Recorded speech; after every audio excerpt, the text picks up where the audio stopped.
Market లో invest చేసి మీ డబ్బులు డబుల్ చేసుకోవాలనుకుంటున్నారా? సుందరరామిరెడ్డి గారి లైవ్ సెమినార్ కి అటెండ్ అవ్వండి.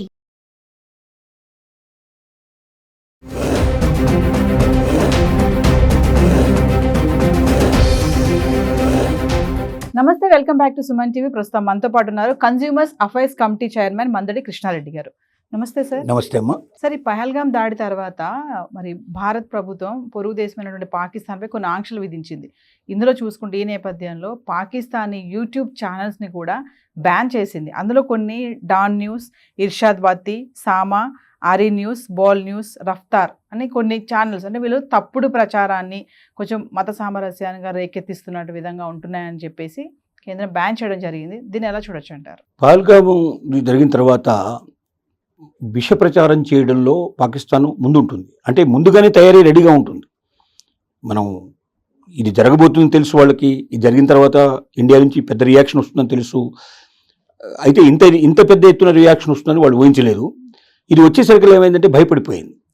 వాళ్ళ దగ్గర ఆయుధ సంపత్తి లేదు, సైన్యం గొప్పగా లేదు, ఆర్థిక పరిస్థితులు చాలా ఘోరంగా ఉన్నాయి.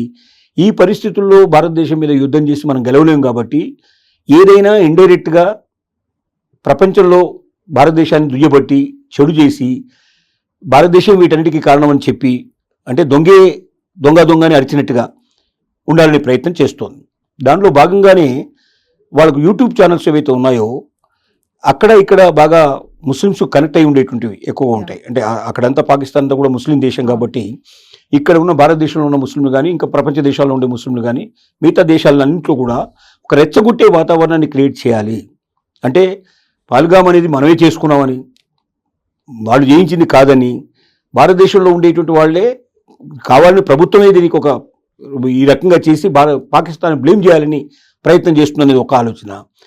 ముఖ్యంగా భారతీయులోని వెతికి కాల్చాలని చెప్పడానికి అది కూడా అభూత కల్పనే అని, అలా జరగలేదని, కొంతమందితో మనం చెప్పించామనేటువంటి ఇలాంటి రకరకాల వదంతులు వ్యాపింపజేస్తూ దీనికి అందరికీ భారతదేశమే కారణం, భారతదేశం పాకిస్తానీయులను బతకనివ్వదు లేదా ముస్లింలను బతకనివ్వదు, ఇక్కడున్న ముస్లింలను కూడా రెచ్చగొట్టే ప్రయత్నం చేస్తూ ఉన్నారు.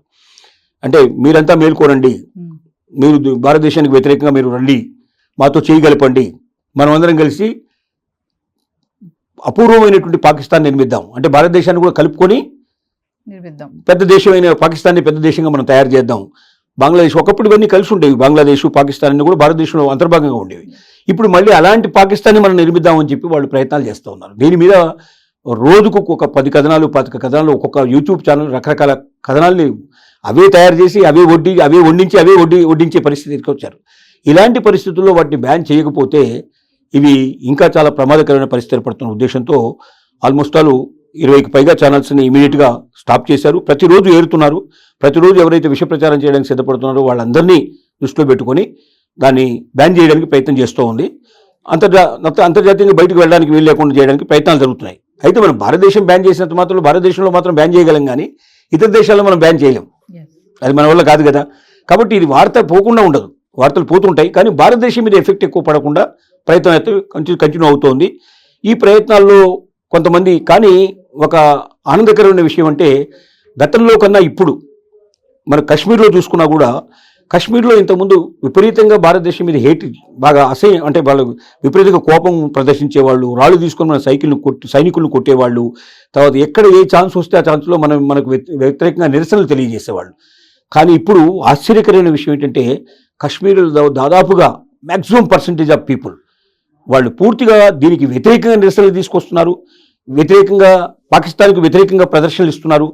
అంటే ఒక విచిత్రమైన విషయం, 3-4 సంవత్సరాల లోపల ఎంత మార్పు వచ్చిందంటే, ఆర్టికల్ 370 కింద ఎప్పుడైతే మనం రాజ్యాంగాన్ని మార్చామో అక్కడ దాన్ని విడదీసి కాశ్మీర్లో మనకున్నటువంటి కాశ్మీర్ విడగొట్టి ఒక జమ్మూ కాశ్మీర్ రాష్ట్రంగా ఉన్నా కూడా మిగతాది కేంద్రపాలిత ప్రాంతంగా చేసిన తర్వాత నిరుద్యోగ సమస్య లేకుండా చేసడం, బాగా వ్యాపారాలు పెంచడం, టూరిజం పెంచడం, ఇవన్నీ జరిగినప్పుడు అక్కడ ప్రజలు కూడా గుర్తించి మనకు సపోర్ట్ ఇస్తున్నారు.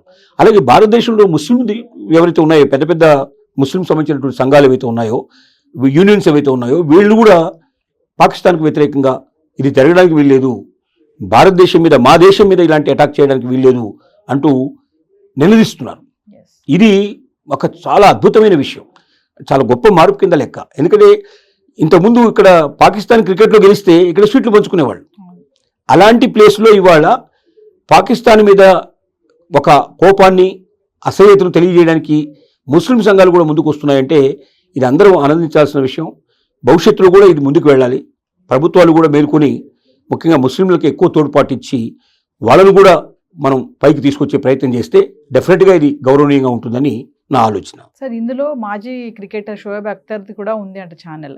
అది కూడా అంటే ఇదంతా కూడా సోషల్ మీడియా వల్ల కూడా కొంచెం జనాల్లో మళ్ళీ ఎంత ప్రభావం ఉంటుంది బాగా అనేసి ఇవన్నీ బంద్ చేయడం జరిగిందంటారా? అంటే పాకిస్తాన్లో ఒకటి ఏంటంటే మనిషి గౌరవం ఎక్కడ పెరుగుతుంది పాకిస్తాన్లో అంటే ఎవడైతే భారతదేశానికి వ్యతిరేకంగా మాట్లాడతాడో, ఎవరైతే బాగా భారతీయుల్ని కించపరిచేట్టుగా మాట్లాడతారో, వాళ్ళ మీద దురుద్దేశపూరితమైనటువంటి కల్పితాలు చేస్తారో, దుర్భాషలు ఆడతారో వాళ్ళకి ఎక్కువ జైకొట్టే ప్రయత్నాలు ఉంటాయి. అంటే మొదటి నుంచి అట్లా తయారు చేసింది. అక్కడ ఉన్నటువంటి ప్రభుత్వాలు అట్లా అసహ్యంగా మాట్లాడటం, అక్కడ ఉన్న నాయకులు అలాగే చేశారు, అలాగే మత పెద్దలు అలాగే చేశారు. అందరూ ఒక రకంగా, ఎందుకంటే భారతదేశం చూస్తుండగానే ఎదిగిపోయింది, పాకిస్తాన్ ఏమో డౌన్ అయిపోయింది, తర్వాత బంగ్లాదేశ్ విడగొట్టబడింది. ఇక్కడ ఒకవైపున ఆక్రమిత కాశ్మీర్ వాళ్ళు వ్యతిరేకంగా ప్రయత్నం మొదలుపెట్టారు, అంటే మాకు సపరేట్గా కావాలని కోరుకుంటున్నారు. సింధు ప్రాంత వాసులు, బెలూచిస్తాన్ వాళ్ళు, పంజాబ్ వాళ్ళు ఎక్కడికక్కడే మాకు వేరే దేశం కావాలని కోరుకుంటున్నారు. ఇదంతా భారతదేశం యొక్క ప్రభావంతో ఇదంతా జరుగుతుందని వాళ్ళ ఆలోచన. అందుకోసమని భారతదేశం మీద విషయం చెమ్మేటువంటి నాయకుల్ని కానీ, క్రికెటర్స్ని కానీ, ఎవరైనా మంచి సెలబ్రిటీస్ కానీ వీళ్ళందరికీ బాగా పట్టం కట్టే అవకాశం, వాళ్ళని జైగొట్టే అవకాశం ఉంటుంది. అందుకే షోయబ్ అఖ్తర్ కూడా అదిగాక మనకు ఇప్పుడు ఇక్కడున్న సానియా మిర్జా తోటి ఇప్పుడు తెగదింపులు జరిగిపోయినాయి.